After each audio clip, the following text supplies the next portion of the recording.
Welcome to an all-new episode of Ma'al Maghrib, Min Washington. In this week's episode. Bonjour, bienvenue pour un nouvel épisode de votre émission avec le Maroc depuis Washington. Nous aborderons dans l'épisode de cette semaine les axes suivants. ONU, le Maroc remporte la présidence du Conseil des droits de l'homme pour 2024. Le troisième lundi de janvier, les États-Unis viennent de célébrer la journée Martin Luther King. L'Afrique du Sud détaille son accusation de génocide contre Israël devant la Cour de justice internationale. L'élection du Maroc à la tête du Conseil des droits de l'homme des Nations Unies témoigne de ses réalisations en matière de respect et de promotion des droits humains. Cette élection est considérée comme un événement important qui confirme l'engagement du système judiciaire marocain en faveur de la vérité, de la justice et de l'égalité devant la loi. Elle coïncide avec l'hommage à la mémoire de Martin Luther King qui revêt une grande importance dans la société américaine. À cette occasion, des dizaines de milliers de manifestants ont demandé à Washington DC des positions plus efficaces et dures de la part de l'administration Biden sur la question des droits de l'homme et la protection des civils à travers le monde. Les manifestants ont appelé à un cessez-le-feu immédiat et permanent à Gaza et à la fourniture de médicaments et de nourriture à ses habitants. Dans la dernière partie de l'épisode, nous discuterons de l'accusation de génocide portée par l'Afrique du Sud contre Israël devant la Cour de justice internationale.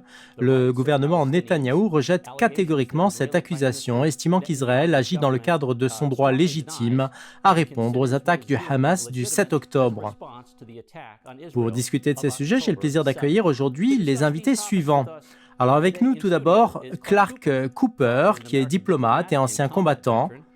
Il a été secrétaire d'État adjoint aux affaires politiques et militaires sous la présidence de Donald Trump de 2019 à 2021.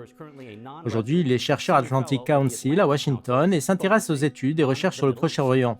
Parmi nous également, via Zoom, Mathieu Daniel, spécialiste des droits de l'homme à l'ère numérique.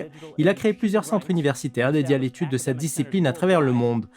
Daniels dirige aujourd'hui le Centre des droits de l'homme à l'ère numérique de la Brunel Law School et il est maître de conférences à la Hanson International School of Law. Il a également fondé le Human Liberty Foundation en Corée du Nord et dirige le département des droits de l'homme à l'International Policy Institute, où il enseigne les droits de l'homme et la lutte contre la radicalisation. Et comme à l'accoutumée, nous sommes accompagnés par notre chroniqueur George Landry, président de Frontiers of Freedom, un institut de recherche en politique publique fondé par le sénateur Malcolm Wallop. Bienvenue, messieurs. Alors, je vais commencer avec vous, Mathieu Daniel. Michelle Taylor, l'ambassadrice des États-Unis au Conseil des droits de l'homme des Nations Unies, a félicité le Maroc pour son élection à la présidence de cette instance, tout en s'engageant à renforcer la coopération bilatérale au service de la promotion des droits humains dans le monde. La diplomate américaine a publié un tweet que je vais maintenant vous citer. Nous sommes ravis de nous associer dans notre effort mutuel visant à renforcer les droits de l'homme dans le monde. Unis, nous pouvons tracer la voie vers le respect universel et l'égalité. Fin de citation. Alors Mathieu, que signifient ces félicitations des États-Unis adressées au Maroc à l'occasion de son élection à la présidence du Conseil, lorsqu'elle évoque le renforcement des droits de l'homme au niveau mondial et souligne que l'amitié qui lie le Maroc aux États-Unis peut ouvrir la voie à plus d'égalité dans le monde? Que veut-elle dire? Écoutez, j'ai de l'espoir que le Maroc fasse des choses positives dans notre monde d'aujourd'hui concernant les principes fondamentaux des droits humains, car aucun pays n'a atteint la perfection en la matière, y compris les États-Unis. Le Maroc est à bien des égards un modèle qui tente de faire évoluer la région dans la bonne direction, alors que certains pays voisins tentent de faire le contraire. Nous devons donc soutenir le Maroc dans ses efforts visant à promouvoir l'humain et la dignité humaine à l'échelle mondiale. Clark Cooper, vous avez été secrétaire d'État adjoint américain durant la présidence Trump. Pouvez-vous nous dire ce que signifie pour le Maroc cette accession à la présidence du Conseil des droits de l'homme de l'ONU et le soutien d'un grand nombre de pays dans le monde, et ce malgré l'opposition de l'Algérie et de l'Afrique du Sud?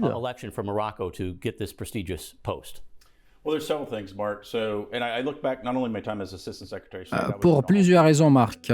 En tant qu'ancien secrétaire d'État adjoint et ex-représentant des États-Unis au Conseil de sécurité sous l'ère du président Bush, je peux affirmer que le choix de la communauté internationale repose sur plusieurs points considérés comme attractifs. 30 membres du Conseil ont soutenu la candidature du Maroc à Genève. Deux facteurs clés ont joué un rôle déterminant dans cette élection. Tout d'abord, les réformes entreprises par Sa Majesté le roi Mohammed VI concernant les droits des femmes, en particulier le Code de la famille, ont été très appréciées à l'échelle internationale. Ce processus de réforme a été renforcé en 2022 lors du discours de Trône, ouvrant la voie à la révision du Code de la famille, suivi de la mise en place d'un comité de pilotage en 2023. Deuxièmement, les élections législatives de 2021 ont montré que, bien que le système marocain soit considéré comme une monarchie, il s'agit en réalité d'une monarchie constitutionnelle. Ces élections se sont déroulées dans le respect des droits civiques et ont été hautement évaluées par les observateurs internationaux. Ainsi, la consécration de l'état de droit, le succès des élections et la réforme du Code de la famille, en plus de l'engagement reconnu de Sa Majesté le roi Mohammed VI dans la promotion du dialogue interreligieux, sont des éléments cruciaux. Merci Clark. Georges, dans le même ordre d'idées, il y a de nombreuses questions en suspens que le Maroc devra traiter au cours de l'année à venir. Le Maroc soutient l'approche basée sur le dialogue, c'est-à-dire qu'il préfère la diplomatie à un langage belliqueux qui débouche toujours sur des conflits et des guerres. Alors, comment voyez-vous l'orientation de cette plateforme internationale sous la houlette du Maroc au cours de l'année à venir ?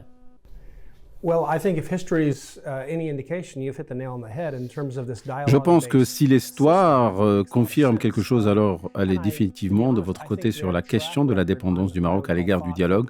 J'appelle d'ailleurs le bilan du Maroc de leadership pratique, réfléchi, fondé sur des principes. Il est considéré comme un modèle qui mérite attention, car c'est vous souhaitez rassembler des personnes ayant des intérêts et des perspectives différentes, avec des points de vue différents. Vous devez bien collaborer, mener des canaux de communication sérieux. Je pense, comme Clark l'a souligné, certaines de ces questions sont complexes. Il faudra donc de sérieux efforts pour gérer tout cela.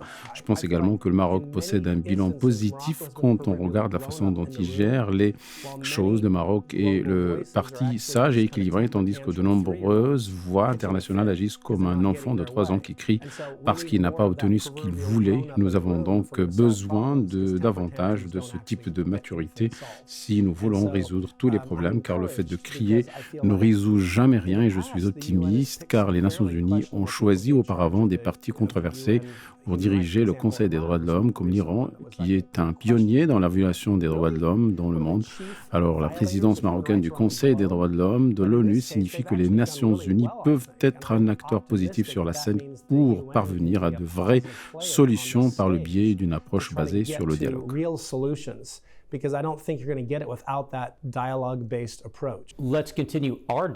Nous tournons à présent vers notre correspondante Jeanne Mansour pour évoquer la journée Martin Luther King et sa relation avec les droits de l'homme dans le monde. Oui, Marc, la victoire diplomatique du Royaume du Maroc à la présidence du Conseil des droits de l'homme des Nations Unies renforce la position du Maroc au niveau international et apprécie les efforts déployés par le Maroc sous la sage direction de Sa Majesté le roi Mohammed VI pour établir l'état de droit. Et comme l'ont fait les pays amis et frères, les Nations Unies ont félicité le Maroc pour cette confiance internationale. وكما فعلت الدول الصديقة والشقيقة هنأت الولايات المتحدة المغرب بهذه الثقة الدولية حيث عبرت سفيرتها لدى الهيئة. L'ambassadrice Michelle Taylor, représentante permanente des États-Unis au Conseil des droits de l'homme de l'ONU à Genève, a exprimé l'engagement de son pays à renforcer la coopération bilatérale au service de la promotion des droits de l'homme à travers le monde. En outre, un tel événement coïncide avec la commémoration par le peuple américain du leader des droits de l'homme, le Dr Martin Luther King, où des dizaines de milliers de personnes se sont rassemblées de partout aux États-Unis à Washington D.C. pour commémorer la liberté et l'égalité et pour dénoncer le meurtre et la famine à Gaza.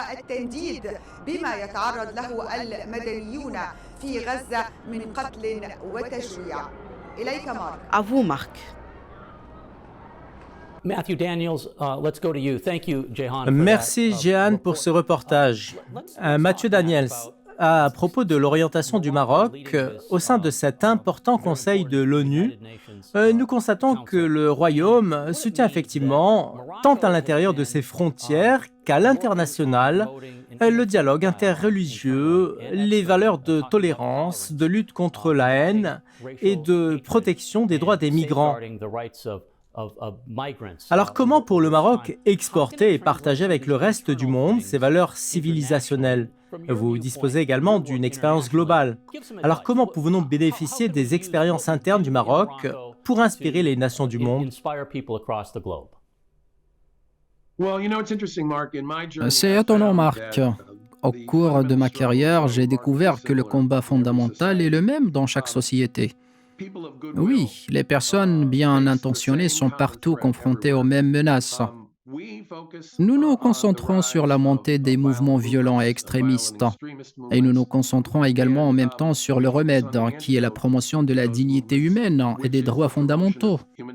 Le Maroc est désormais dans une position qui le qualifie pour être le leader mondial dans la promotion des principes des droits fondamentaux et la dignité humaine, qui sont les principes auxquels le Mahatma Gandhi, le Martin Luther King et des personnalités comme Dalai Lama et Nelson Mandela ont consacré leur vie.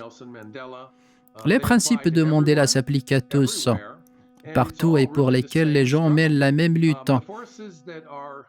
La force qui tente de porter atteinte à la société à une structure commune. Il tend à déshumaniser les gens et cherche à les détruire. Le remède consiste à affronter la réalité de la dignité humaine et à l'ancrer dans les cœurs et les esprits des gens pour faire face aux forces de destruction. Le Maroc est désormais en mesure de le faire et les mesures qu'il a prises récemment sur plusieurs fronts donnent le Maroc la crédibilité nécessaire pour jouer un tel rôle. Je me tourne à présent vers vous, Clark. Vous avez évoqué la politique de Sa Majesté le roi Mohamed VI et l'intérêt particulier que le souverain accorde aux droits des femmes au Maroc, ce qui a très certainement contribué aussi à l'élection du Maroc à la présidence du Conseil des droits de l'homme de l'ONU. Alors comment le Royaume peut-il partager ses propres expériences au profit du reste du monde ? Écoutez, le maître mot ici est la réforme. Le roi Mohamed VI s'est engagé à aller dans le sens de la réforme lorsqu'il a annoncé la nécessité de réviser le code de la famille au Maroc. Si l'on regarde d'un point de vue international, le Conseil des droits de l'homme des Nations Unies s'est complètement trompé, car il y avait des erreurs institutionnelles. À cet égard, nous avons parlé des atouts du Maroc en matière de dialogue. D'ailleurs, nous avons évoqué le dialogue interreligieux comme l'un de ces points et la réussite du Maroc dans la tenue de ces élections législatives. Par conséquent, le Maroc peut constituer un État modèle doté d'un leadership crédible, à un moment où cela est nécessaire de toute urgence. Bien évidemment, le Maroc sera mis à l'épreuve dans sa présidence du Conseil des droits de l'homme de l'ONU pour y faire face et mettre en œuvre certaines des réformes que Kofi Annan attendait avec impatience il y a des décennies, mais qui n'ont pas été mises en œuvre. Le Conseil est donc une institution entachée d'erreurs. Il y a beaucoup à faire, et il est clair que le Maroc a l'intention de faire le nécessaire au profit de la communauté internationale. George Landreth, Human Rights Watch, 2024. George Landreth, dans son rapport annuel, Human Rights Watch a critiqué les dirigeants mondiaux pour avoir négligé les droits humains en 2023 et a exhorté les gouvernements à donner la priorité au principe des droits humains, ce qui a coïncidé avec la commémoration de la journée Martin Luther King aux États-Unis. Alors que nous célébrons l'héritage de Luther King, Human Rights Watch dénonce les violations des droits de l'homme dans le monde. Alors comment les États-Unis peuvent-ils améliorer la situation en gardant à l'esprit la vision du Dr King ? Well, one of the things that I most admire Dr. King about was he was somebody who experienced a lot of injustice in his own personal life, and yet his movement was never about. L'une des choses que j'ai tant aimé chez le docteur Martin Luther King, c'est qu'il était quelqu'un qui a vécu beaucoup d'injustices dans sa vie personnelle et pourtant, son approche n'était pas de se venger de ceux qui ont fait du tort. Il inspirait plutôt aux Américains une vision selon laquelle nous ferions mieux de bien traiter tout le monde et nous remplirons la promesse selon laquelle tous les êtres humains sont nés égaux. Et ici, il veut dire les hommes et les femmes, c'est-à-dire qu'ils sont égaux dans les droits qui leur sont accordés par le haut Dieu, tels que la vie, la liberté et le bonheur. Son message disait « Faisons de cela une réalité » et je pense que c'est très révélateur. Nelson Mandela a également subi de nombreuses injustices au cours de sa vie, mais lorsqu'il a pris le pouvoir, il ne s'est pas vengé, mais il a plutôt travaillé inlassablement pour une société meilleure. Nous avons donc ce type de leadership et je dirais que Sa Majesté le Roi est un leader de ce genre. C'est un leader réformiste dont l'approche est basée sur la résolution des problèmes de manière rationnelle et réaliste et qui semble s'en soucier en parole et en acte. Je pense que c'est ce qui fait de lui un roi distingué, car si l'on regarde à travers l'histoire, de nombreux rois ont utilisé leur pouvoir principalement pour leurs propres bénéfices. Mais si cela nuisait à leur peuple, mais Sa Majesté le Roi Mohammed VI a adopté une approche différente et distinguée en continuant de travailler pour améliorer la vie des citoyens et les aider. Je pense qu'aujourd'hui, cela est clair et conduit à de bons résultats. He sees them as people that he has a sacred obligation to try to benefit and help through his leadership. And I think you can very much see that. And so I think that approach is very much the kind of approach that leads to good outcomes. Matthew Daniels, Mathieu Daniels, George a abordé un point important lié à la réalité. On constate une violation des droits des femmes et des filles dans certains endroits du monde, comme en Afghanistan, un pays aux mains des talibans. Alors que devrait faire la communauté internationale pour lutter contre ces violations inacceptables ? Premièrement, nous ne devons jamais oublier que ces pratiques voient le jour dans certains pays où les femmes sont traitées comme des citoyennes de seconde classe dans le monde d'aujourd'hui, comme ce fut le cas il y a 100 ans avec les Afro-Américains dans le sud des États-Unis. Dans certains cas, les femmes ne sont pas traitées comme des citoyennes de seconde classe, mais comme des biens. Par conséquent, nous ne devons pas accepter ces violations de la dignité humaine fondamentale et des droits humains fondés sur le sexe ou sur toute autre caractéristique. En outre, nous devons rechercher des moyens d'expression sociale non violents. Ce qui est étonnant à propos du docteur Martin Luther King, c'est que sa quête d'un changement social sans recourir à la violence était une approche correcte. Et sa validité a été prouvée par des recherches sociales sur une période de 50 ans.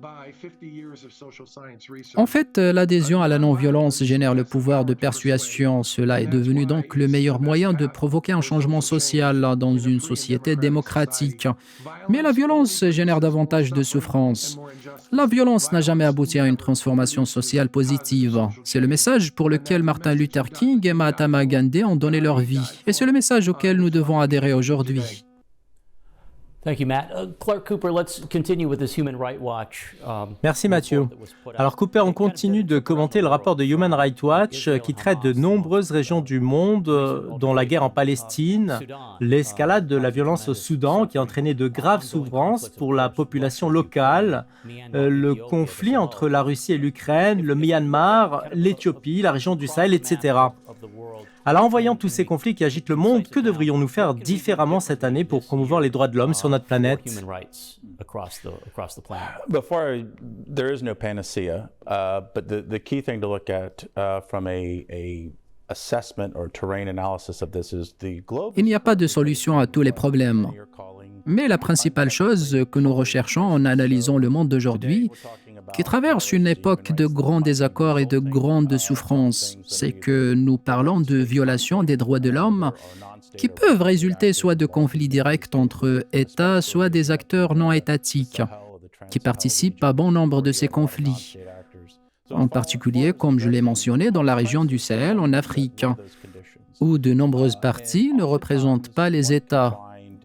Et pour faire face à une époque de grands désaccords et de souffrances, ces questions doivent être examinées et nous trouverons souvent un lien direct entre les violations des droits de l'homme et la pénurie d'eau, l'insécurité alimentaire et les deux formes de migration, soit pour atteindre des objectifs personnels, soit pour émigrer, ce qu'on appelle la migration des réfugiés. C'est pourquoi les pays du monde doivent examiner les raisons qui se cachent derrière cette différence.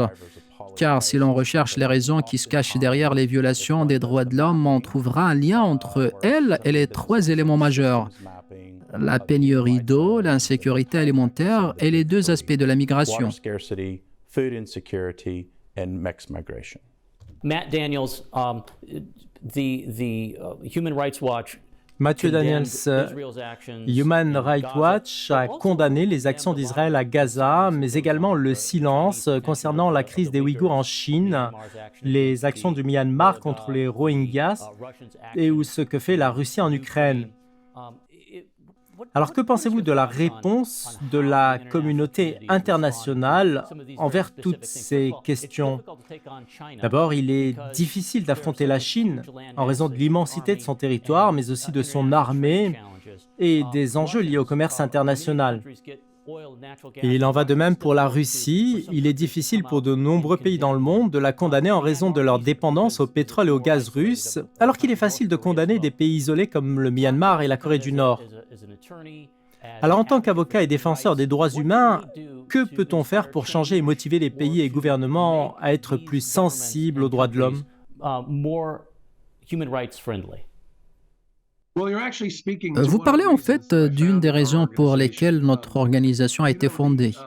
La révolution numérique a tout changé dans notre monde d'aujourd'hui, et l'un de ces changements est qu'il a permis aux organisations non gouvernementales et aux citoyens ordinaires de s'exprimer en faveur des droits de l'homme, d'une manière qui n'était pas possible avant la révolution numérique. Avant cette dernière, nous nous tournions vers les gouvernements et les organisations gouvernementales pour soutenir les droits de l'homme. Mais comme nous l'avons discuté dans cet épisode, il y a de sérieux problèmes à s'appuyer sur les gouvernements et les organisations gouvernementales pour défendre les droits humains fondamentaux. Les rédacteurs de la Déclaration universelle des droits de l'homme ont adressé leur article à l'humanité tout entière. La raison en était qu'ils se rendaient compte qu'en fin de compte, ce sont les citoyens ordinaires qui avaient le plus grand intérêt à protéger leurs droits. Par conséquent, à l'ère du numérique, nous devons espérer que les groupes de communication, les ONG, les associations et les individus à travers les médias numériques mettront en lumière les violations des droits de l'homme que les agences et les organisations gouvernementales peuvent tenter d'ignorer. Et c'est ce que nous essayons de développer aujourd'hui à travers notre organisation.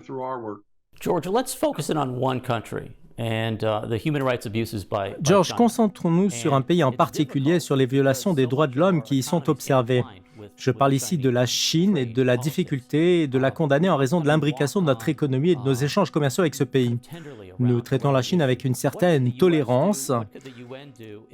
Alors, que peuvent faire les États-Unis et les Nations Unies pour défendre les minorités contre le gouvernement chinois et contre la violation des libertés civiles et aussi contre les risques d'annexion de Taïwan? Pouvez-vous nous parler de la situation en Chine? Certes, la Chine est considérée comme un régime totalitaire qui torture et emprisonne ses citoyens parce que le régime estime tout simplement qu'il ne le soutient pas suffisamment ou qu'il ne fréquente pas la mauvaise église et des choses insignifiantes comme ça. Et ce n'est pas parce qu'ils mènent une sorte de rébellion ou de révolution, mais plutôt parce qu'ils vivent leur vie indifféremment. Et je crois que c'est un gros problème. Nous en voyons d'ailleurs un exemple avec la minorité des Rohingyas, qui est bien sûr une minorité musulmane en Chine. Ils sont soumis à des traitements très durs dont ils sont envoyés dans des camps de détention, aux travaux forcés, à la torture et même au meurtre. On ne sait pas franchement quel est leur crime, sauf qu'ils constituent une minorité religieuse et d'une manière certaine, je pense que nous, en tant que monde, nous devons s'opposer à cela. Je condamne le régime chinois et je ne parle pas ici du peuple chinois qui est aussi une victime. Thank you very much, George. Je vous remercie, George. Écoutons maintenant les témoignages de certains citoyens américains à Washington, D.C., à l'occasion de la commémoration de la journée Martin Luther King. Recently. En mémoire de Martin Luther King, nous demandons la fin de la guerre à Gaza. Martin Luther King aurait dit que la situation à Gaza a atteint ses limites et qu'il faudrait un cessez-le-feu immédiat et permanent. La vérité est que ceux qui sont au pouvoir sont incapables d'obtenir un cessez-le-feu et de faire arrêter les bombardements. C'est vraiment de la folie. Je pense que Martin Luther King aurait été fier de ce que nous faisons aujourd'hui, parce que nous sommes la voix des sans-voix. Nous luttons pour les droits et la dignité du peuple palestinien. Joe Biden, vous êtes complice. Et vous, Netanyahou. Je sais que votre objectif est basé sur le génocide. Et vous en voulez plus. Alors, écoute-moi. La vie est éphémère. Et quand vous mourrez, vous brûlerez certainement en enfer.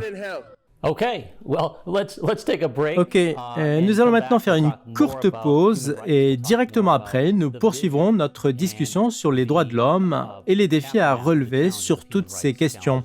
Restez bien avec nous. Right after these messages.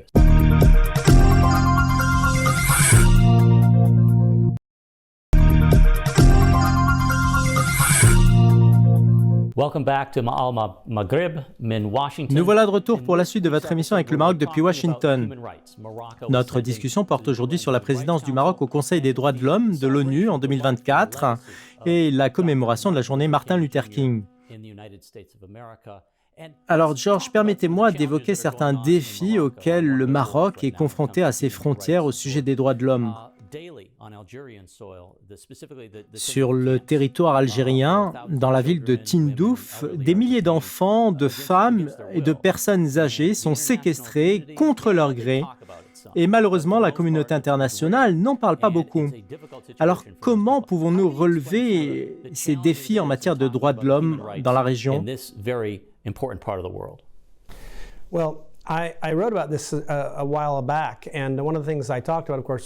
J'ai écrit un article sur ce sujet il y a quelque temps et j'ai parlé de la façon dont l'Algérie et le Polisario gèrent ces camps et séquestrent les gens. Un exemple en est la conscription forcée et l'enrôlement d'enfants, dont certains ont moins de 10 ans lorsqu'ils sont impliqués dans des conflits armés, envoyés dans des camps terroristes d'instruction militaire. Ensuite, lorsque les mères tentent de protéger leurs enfants de ces crimes, elles sont battues, maltraitées et parfois même tuées. Je me dis, comment pouvons-nous ne pas en parler ? Il se passe des choses dans le monde qui peuvent nous mettre tous mal à l'aise, mais comment peut-on blâmer un enfant de moins de 10 ans ? Comment pouvez-vous le convaincre que s'il n'avait pas fait quelque chose, il n'aurait pas été maltraité ? Comment dire à la mère de cet enfant de 10 ans quelle est la raison pour laquelle elle a été tuée ? Parce qu'elle voulait protéger son enfant. Le problème que je vois ici est qu'il ne s'agit pas d'une situation égale entre les deux partis. Il n'y a qu'un parti qui est le parti du bien contre le mal et je suis heureux que le Maroc ait fait preuve d'un leadership fort pour dénoncer ce sujet et j'espère que le monde suivra l'exemple du Maroc. Je pense que c'est en partie la raison pour laquelle je suis très optimiste quant à ce que le Maroc peut faire en tant que président du Conseil des droits de l'homme des Nations Unies et quant à sa volonté d'aborder les questions de la bonne manière. They're willing to speak up about things and not just kind of do what's politically correct.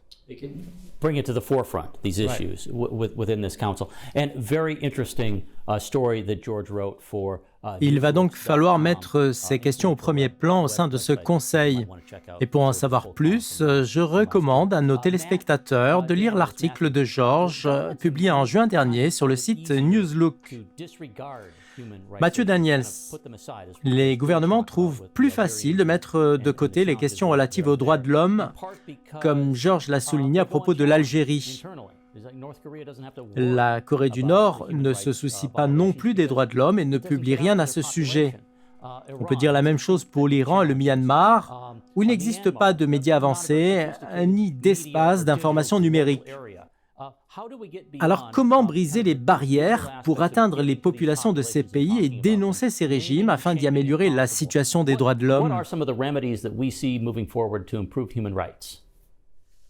Je reviens à ce que j'ai dit précédemment, à savoir que nous devons donner aux citoyens lambda les moyens d'utiliser les outils numériques pour éclairer les recoins les plus sombres du monde.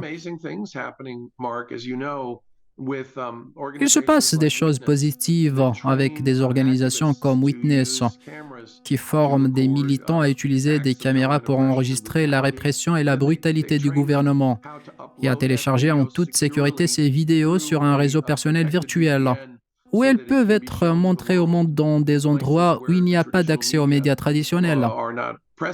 Mathieu, tout ce que vous nous avez dit concerne la vie et les paroles de Martin Luther King.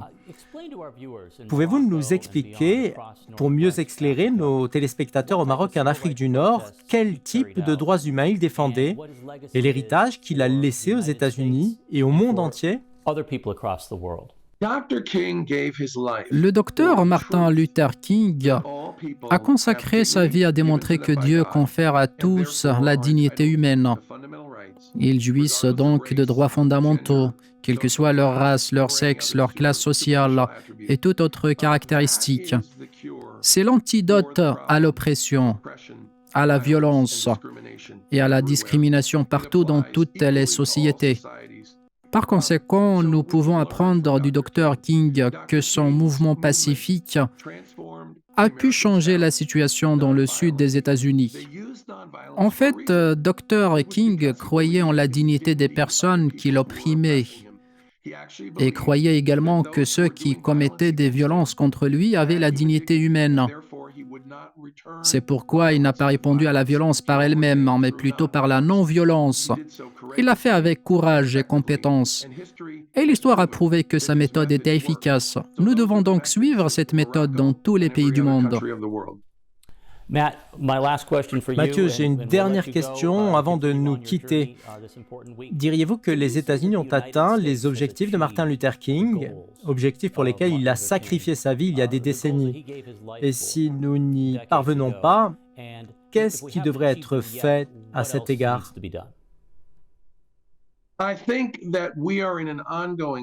Je crois que nous sommes en pleine lutte contre la violence et le racisme.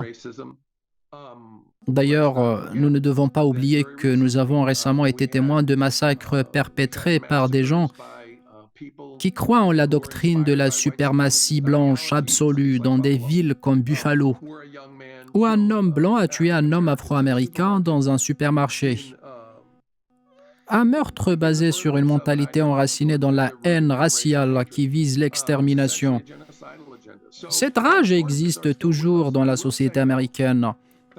Mais j'ai dit que grâce au sacrifice et au courage manifestés par Martin Luther King et d'autres, les États-Unis ont fait de grands progrès par rapport à ce qu'il était il y a 100 ans et par rapport aux pères fondateurs.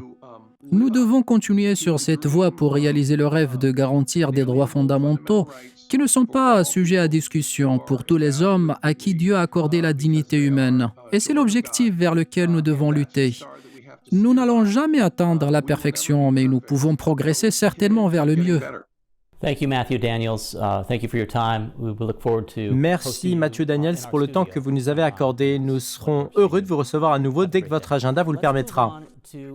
Nous allons maintenant nous pencher sur un article publié par le Financial Times intitulé « Différents visages de Martin Luther King ». Il a été rédigé par Enuma Okoro.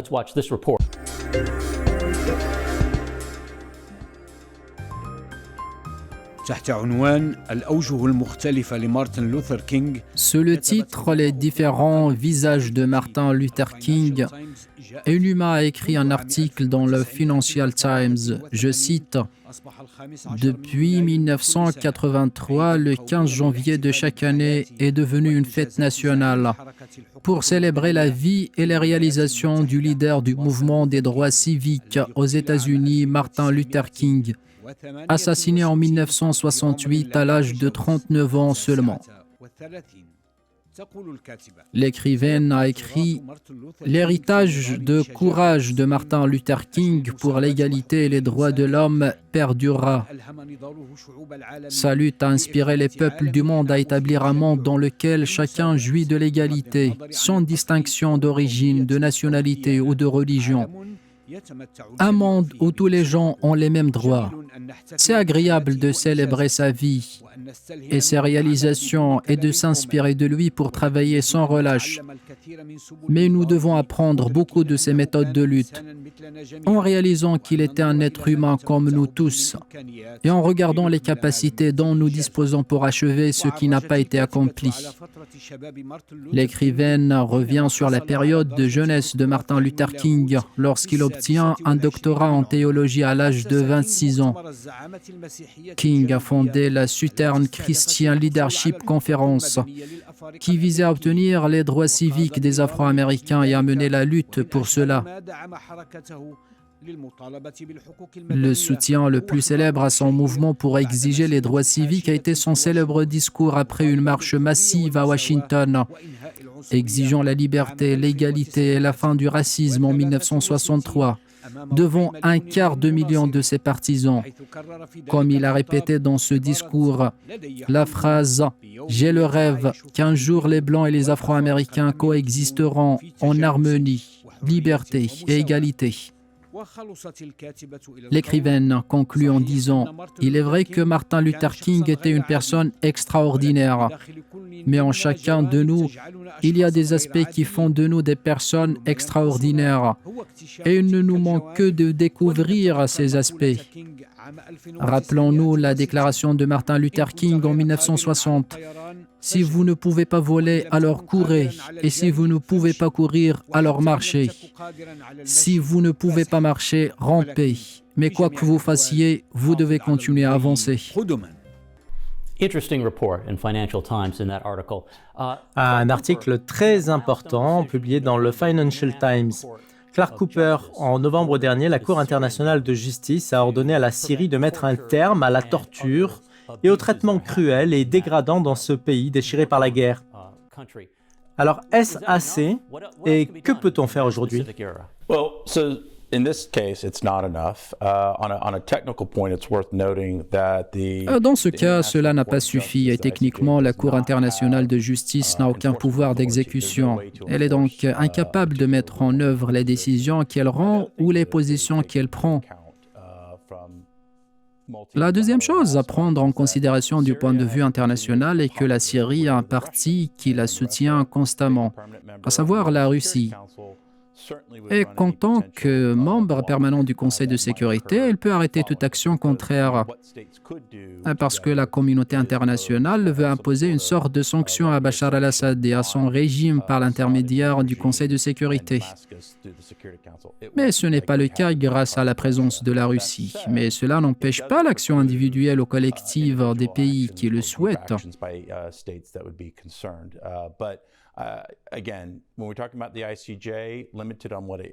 Mais il y a des limites à ce que le tribunal peut faire. Le défi auquel le tribunal est confronté ici est qu'il a affaire à un système tyrannique et arrogant dans sa position. Ainsi, la situation ne se limite pas à une violation des droits de l'homme, mais il existe un risque de catastrophe humanitaire en Syrie. Mais la Cour internationale de justice n'a aucune autorité quant à cette affaire.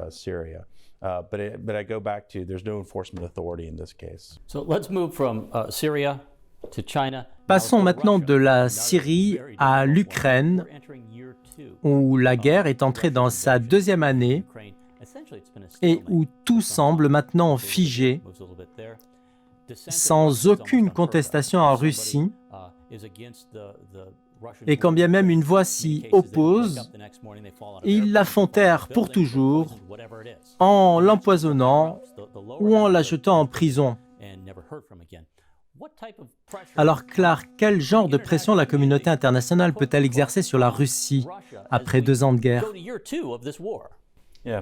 So I already talked about there's different various tools of sanctions regimes that could be applied Écoutez, when we're nous talking avons about déjà China. The parlé same de could be l'existence applied to de Russia. différents They have been mécanismes applied, pour imposer des sanctions specifically after February qui peuvent 2022, être utilisés contre la when Chine et la Russia Russie. invaded Ukraine. Et ils ont déjà That été said, utilisés what we contre la really Russie haven't après talked son about invasion yet de today l'Ukraine en are 2022. opportunities Mais ce for dont the nous n'avons West, pas parlé aujourd'hui, to support ce sont les opportunités opposition qui voices s'offrent and à opposition nous, groups. And en so there's particulier been pour many soutenir les references voix et les to groupes George and Matt d'opposition. about platforms that are available. D'ailleurs, Georges et Mathieu ont mentionné les outils devenus disponibles non seulement via Internet, mais aussi les outils de communication disponibles aujourd'hui, qui n'étaient pas disponibles pendant la guerre froide du siècle dernier.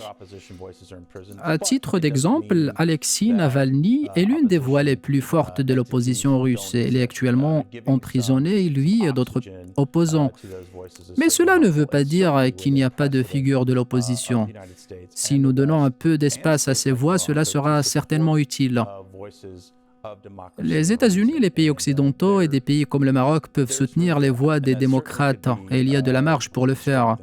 Il est important de noter que ces problèmes n'ont pas commencé en février 2022, mais beaucoup d'entre eux remontent à Vladimir Poutine et sa forte emprise sur le gouvernement fédéral et le peuple russe. George, Le rapporteur spécial des Nations Unies sur les droits de l'homme a déclaré ce qui suit, je le cite. Nous devons prendre des mesures pour combattre sans relâche le terrorisme dans toutes les régions et tout ce qui porte atteinte aux droits de l'homme et aux droits dans le monde. Fin de citation. Alors comment les gouvernements et les sociétés civiles peuvent-ils lutter contre le terrorisme sans violer les droits humains que nous voulons défendre? Well, I think that's a real challenge. That doesn't mean it can't be done. I think what we have to do a good job of is distinguish between who are the terrorists. Je pense que c'est un véritable défi, mais cela ne veut pas dire que ce n'est pas réalisable. Ce que nous devons faire, c'est bien distinguer les terroristes des non-terroristes. Si vous habitez à proximité d'un terroriste, vous ne devriez pas être puni comme si vous étiez l'un des terroristes. Il faut donc tenter de faire la distinction entre les deux camps, puis trouver un moyen d'éradiquer et de détruire les réseaux terroristes sans nuire aux populations civiles et innocentes. Par exemple, s'il y a un trafiquant de drogue dans mon quartier, et si le gouvernement fédéral décide de larguer une bombe sur sa maison voisine de la mienne, sachant que je ne savais même pas qu'il était un trafiquant de drogue, alors si je suis blessé dans cette explosion qui le vise, cela ne sera ni justifié ni utile. C'est pourquoi je pense que le même principe devrait être appliqué aux réseaux terroristes. Alors faisons un grand effort pour distinguer les bons des méchants. Et quand vous êtes coupable de crimes contre l'humanité, je pense qu'il vous est difficile de prétendre que vous méritez un traitement spécial. Mais quant à ceux qui en sont les victimes, ils méritent certainement un traitement spécial, surtout lorsqu'ils sont victimes du terrorisme. Et nous savons que les terroristes exploitent souvent ceux qui vivent autour d'eux pour les forcer à les soutenir dans leurs crimes.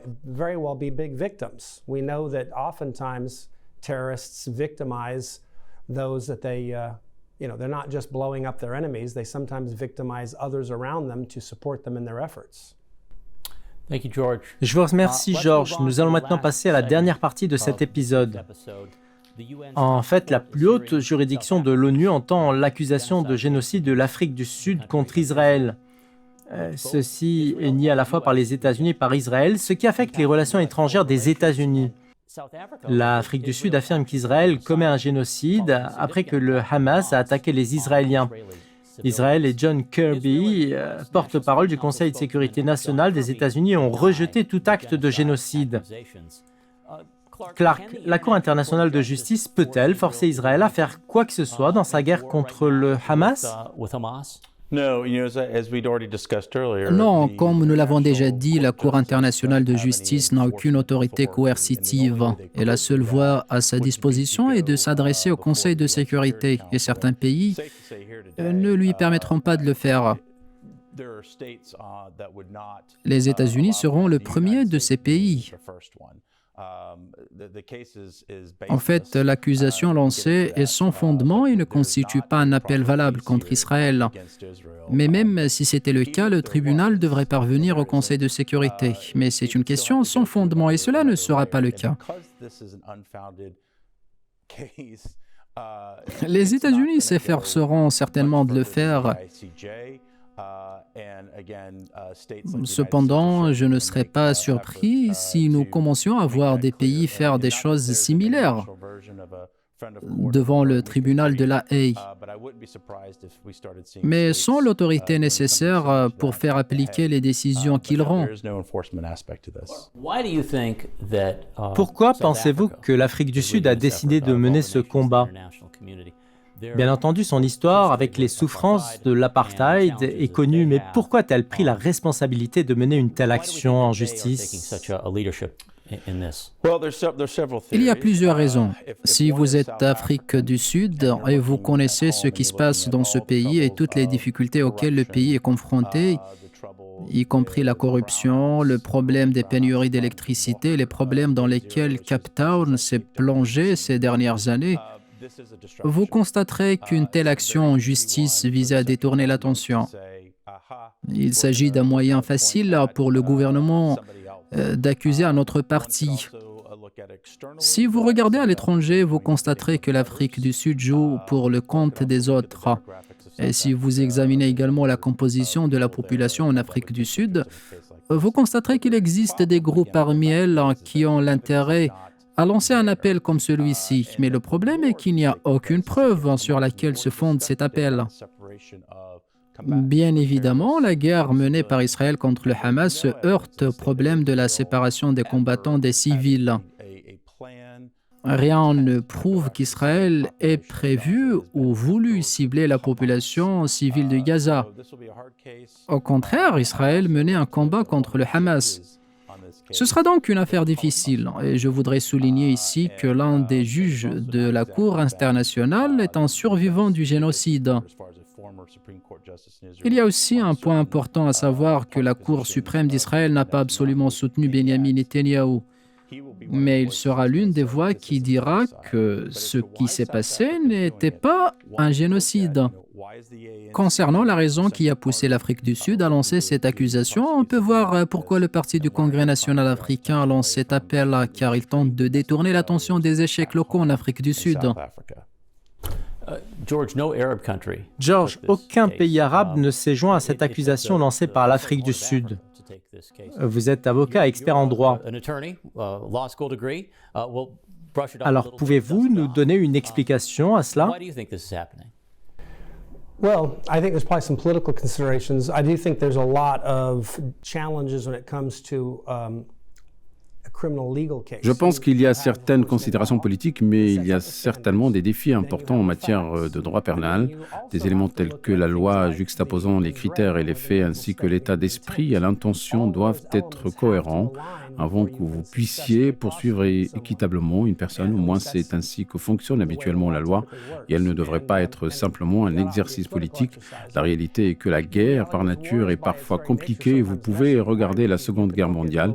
Il est faux de dire que chaque bombe larguée par les forces alliées sur l'Allemagne n'a fait que tuer des soldats ou détruire des sites militaires, mais en même temps, rien ne prouve qu'il y ait eu une tentative d'effacer les Allemands de la terre.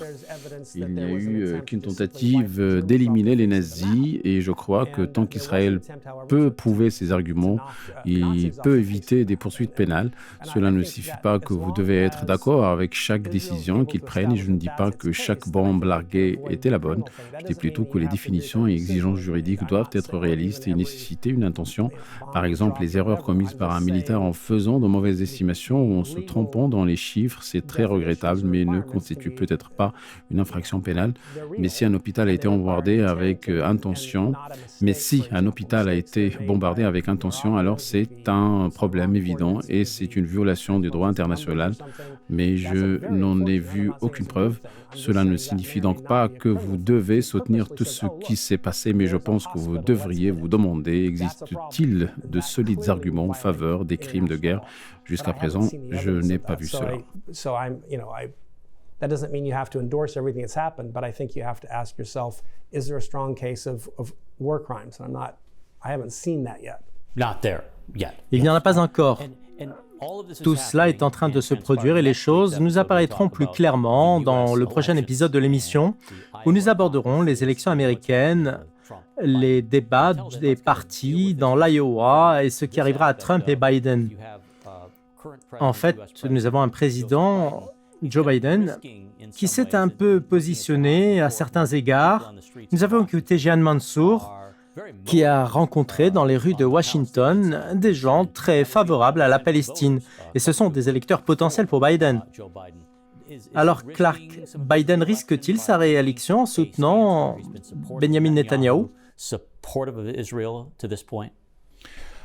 One would hope that is not a calculus for President Biden.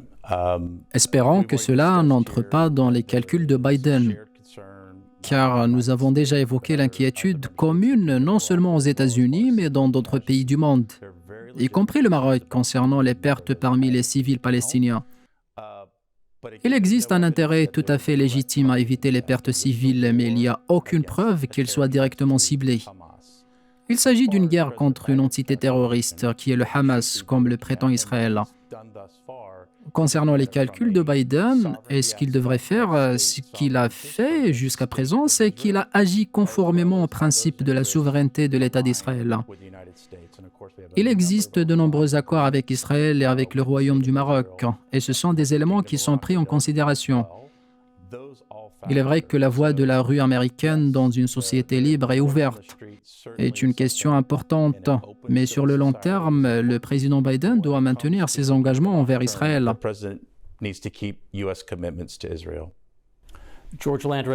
George Landrith, parlons des élections et de la situation intérieure américaine, car le soutien de Joe Biden à Benjamin Netanyahou n'a pas été bien accueilli par de nombreux membres de son parti. Et il ne cesse de participer à des manifestations à Washington et ailleurs. Cela affectera-t-il l'avenir politique de Biden, à votre avis? I think the interesting thing is not only is he maybe getting some Non seulement il subit des pressions politiques de ce côté-ci, mais il y a des gens aux États-Unis qui soutiennent la cause palestinienne. Beaucoup de gens sont également en colère contre Biden parce qu'ils ont le sentiment qu'il fait pression sur Israël et qu'il n'a pas exercé beaucoup de pression sur le Hamas pour qu'il libère les otages. Ils se demandent pourquoi nous ne pouvons pas faire plus. Alors, Biden est confronté à de nombreux défis des deux côtés, ce que je considère comme un échec de leadership. On both sides, interestingly enough, which I think is a failure of leadership. Thank you, George. Well, thank you for joining us for this episode. Merci Georges et merci à vous qui nous suivez pour votre attention durant cet épisode dédié à la commémoration de la journée Martin Luther King à l'accession du Maroc à la présidence du Conseil des droits de l'homme de l'ONU.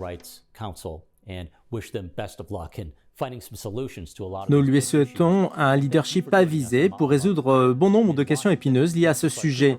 Merci à nos invités, Matthew Daniels, Clark Cooper, George Landrith, Jehan Mansour et à toute l'équipe de préparation et de production dirigée par le réalisateur Mohamed Saïd Al-Wafi.